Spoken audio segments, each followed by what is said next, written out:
Imos nesta actividade de hoxe a aprender a controlar e configurar as mensaxes de maneira que podamos configurar ao noso gusto as mensaxes que recibimos mediante notificacións emerxentes, que son as xanelas que aparecen á baixa dereita facéndonos advertencias de algún tipo, ou os avisos que nos chegarían a través das notificacións por correo electrónico.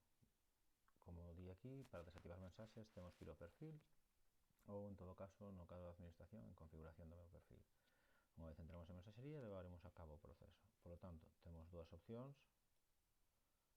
Como vedes, entrando directamente no perfil e no cadro de administración mensaxería, aquí temos configuración do meu perfil, poderíamos facer tamén dende aquí, en administración, configuración do perfil, mensaxería. Unha vez estou en mensaxería, simplemente o que temos que facer é decidir na columna de notificacións emerxentes e na columna de correos que tipo de notificación e correo queremos recibir. Para anular calquera deles, por exemplo, pois prefiro que sexa tarefa mediante notificación e non por correo, simplemente suprimimos ou activamos. Por outro lado, temos tamén a posibilidade de establecer un correo alternativo ao noso correo corporativo, de maneira, o correo inicial que utilicemos cando creamos o noso usuario na aula virtual, para recibir esas notificacións mediante correo electrónico, pois nun correo persoal e non no correo corporativo.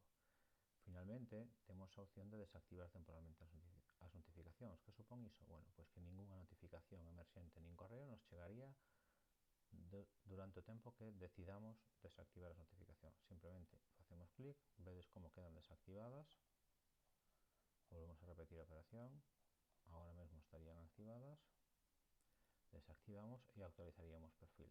Desta maneira, pois non recibiríamos, como decimos, nin notificacións, nin correo, salvo aquelas notificacións que sexan de tipo forzado. É dicir, o administrador da aula virtual, o encargado responsable do soporte, pois é quen realmente pode decidir que algunhas destas notificacións estén marcadas de maneira forzada, polo que igualmente recibiríamos determinados avisos. Ben, isto todo, espero que vos sirva e que podades facer uso da mensaxería e da configuración das vosas notificacións, así como dos avisos ao correo electrónico. Un saúdo, chao.